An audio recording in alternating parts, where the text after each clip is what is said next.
He tried to blow up his car over casket. I ain't gonna lie, bro. I'm snitching too, bro. I wish a nigga would try to blow up my car. What? That's some pure movie shit. You gotta be some type of super villain to concoct that plan. No bullshit, folks.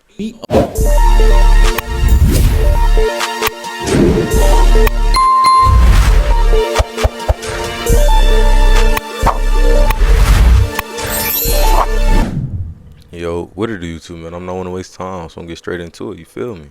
Now, today, about to reacting to why Gunna is thriving and Young Thug is failing. I mean, considering the society laws, you would think that Young Thug would be thriving and Gunna be failing due to the situation. But hey, let's see what they talking about. Yo, what's good with y'all? Welcome back to the channel. And today we gonna lock in on Gunna and Young Thug, man. Once a dynamic duo, now they not even on speaking terms. But in this video, we're gonna talk about how Gunna was able to succeed and thrive despite all the allegations, hate, and lack of industry support, while Young Thug, despite having all the hype getting out of jail, has been failing. But in order to do that, we gotta go back to 2022. Young Thug, Gunna, and 26 others swept up in Georgia's RICO case, accused of running a criminal enterprise under the YSL name. Suddenly, lyrics became evidence and affiliations became charges. Thug refused to take any deals, but Gunna decided that after 8 months of being locked up and having bail denied on several occasions, that he would negotiate a plea agreement that would allow him to come home early. Listen, bro, Gunna not wrong, in my opinion. He didn't do shit wrong. You know what I'm saying? You gonna sit there and suffer for some shit that you didn't do? And not to mention, I don't really think he snitched. He just, all he said was, it's a gang. Okay, cool. It's not like he said, Young Thug had that gun. They were smuggling drugs through that club. He didn't do all that. He just answered simple yes or no questions. I feel like people reading into it deeper than what it is. Remain behind bars. Really? At first, people were celebrating. Meek Mill tweeted in support of Gunna, welcoming him home, and blogs were calling it a win. But it wasn't long before court footage dropped exposing what actually led to his release. YSL is a music label and a gang, and you have personal knowledge that members or associates of YSL have committed crimes in furtherance of the gang. Yes, ma'am. Look, give me some McDonald's. Bro. When you come back, I might remember something. Can you do that? Oh, yeah. You see, bro? Nah, that is manifesting to a whole nother level.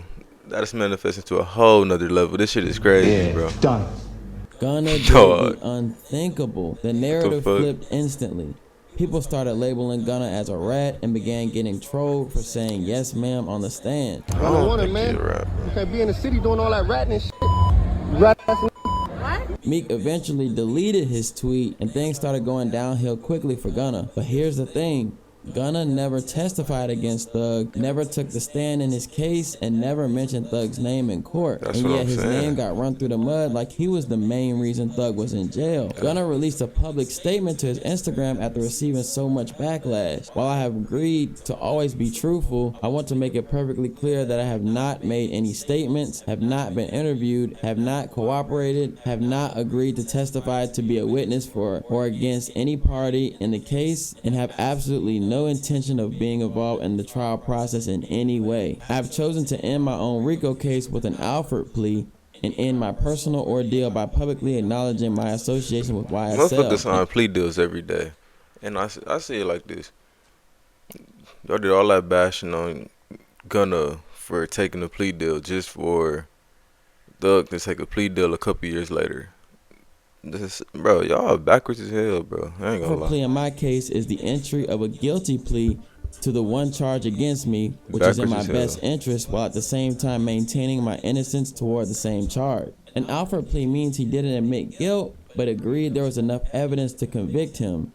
This caused a bigger conversation to take place in the industry on what can and can't be considered snitching. which has always felt like a moving target. Jewel Wicker would release an article that got the attention of Gunna's attorney Steve Sado, titled "Gunna's 2022 release from jail has raised speculation from hip-hop fans regarding snitching." Sado would defend these snitching allegations in response to this article by saying, "What was said at his Alford plea hearing was solely to resolve his own case. It cannot be used by the prosecution against Young Thug or any other defendant." But even with his attorney adding what's the issue? clarification and coming How he snitching if he ain't snitching on nobody? You know what I'm saying? his defense, Like, it bro, still what? was unclear whether Gunna's Alford plea could be considered snitching or not, and that courtroom not. footage felt impossible to overcome. It wasn't long before Gunna started losing all his industry support. Lil Baby unfollowed him. Lil Durk publicly distanced himself from him. You believe that Gunna told that I don't sit up and play games, man. That man told. You should have went in there and kept your mouth closed. And even Weezy, his longtime friend and producer, publicly called him a rat. But this is where Gunna's redemption Dick arc sucking, bro. truly began. They're Gunna doing it, so I'm going to do it. Pure dick sucking, bro. Straight like that. begged Niggas for ain't your forgiveness. niggas for real, He didn't for real. explain himself in interviews. He let the music talk. His first single, Bread and Butter, was a statement piece. He took shots at prosecutors, at fake friends, at the whole situation, and then he dropped A Gift and a Curse, a solo album with no features, and a project that felt like a man rebuilding his foundation motherfucker in was real fire. time and rapping for his life. Fuck You Mean blew up, TikTok, clubs, radio, Fuck You Mean. Billboard, it was everywhere, and the fan base started shifting. Comments like "he ain't snitch on me" became common. That wasn't just trolling, that was people choosing the music over those street politics. Gunna's fan base Man, for the motherfuckers that listen to his music, y'all can't really bash motherfuckers that listen to his music, because how you gonna expect a motherfucker to follow street politics that's not in the streets? His Just saying, story bro. became one of resilience, not Just saying. scandal. He Plus, did his go number music one. never relied heavy Just on saying, street bro. content anyway. He was making hits, and that's what people showed up for. Now contrast that with Thug. When he got released in October 2024, the culture erupted. IG stories from Nicki, Travis, Drake, they all showing him love. It felt like a moment. He had truly beaten the odds. Everyone had him counted out and thought that he was going to be put to jail for an extremely long time. But turns out his plea deal came with serious strings. Thug pled guilty and was sentenced to time served, but it also hit him with 15 years of probation, a 10-year ban from Metro Atlanta, and heavy restrictions. No gang references, no contact with former hell YSL no. affiliates. Nigga He even signed a has to do 360 deal of hell. Hell gang no. presentations, and any misstep could land him right back inside. But He something should was have odd. just stayed in jail. Young Thug requested the court to allow him to still be able to make music with Gunna, despite all the drama online. He should have whether or just not stayed in he jail. snitched. Mr. Williams have no contact with any of the co-defendants in this indictment, with the exception of Mr. Quantavious Greer, that is his biological brother, as well as Mr. Sergio Kitchens. He's a phenomenal artist. He goes performer known as Gunna, G-U-N-N-A. Mr. Williams and Mr. Kitchens are contractually obligated, and they frequently Nigga should have perform just stayed in music. jail. And while Gunna never did much talking online, his actions showed he still wanted to maintain his friendship and relationship with Thug, despite the allegations yelling "free slime" during shows and performing a lot of their old collabs. Everything really on luck when it's hot.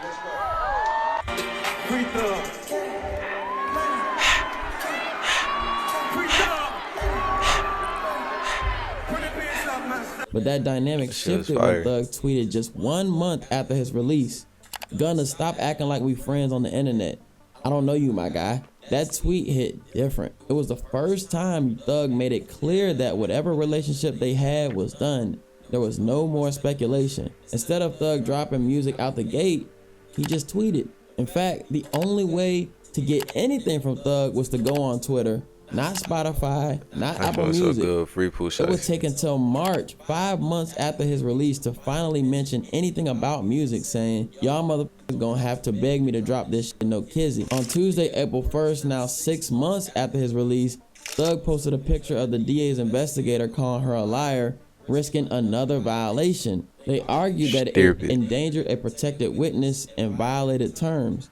The judge declined prison time but warned him to exercise restraint. You would think The tweets would stop here after nearly landing him back in the position he fought so hard to escape. But nope, he decided to throw a random shot at Kid Cudi over his testimony in the Diddy case that he was required by law to participate in after receiving a federal subpoena. Just last week, Ventura testified that Sean Combs had threatened to blow up Kid Cudi's car because he had found out about their relationship together. Like, bro, he tried to blow up his car over Cassie. I ain't gonna lie, bro. I'm snitching too, bro. I wish a nigga would try to blow up my car. What? That's some pure movie shit. You gotta be some type of super villain to concoct that plan.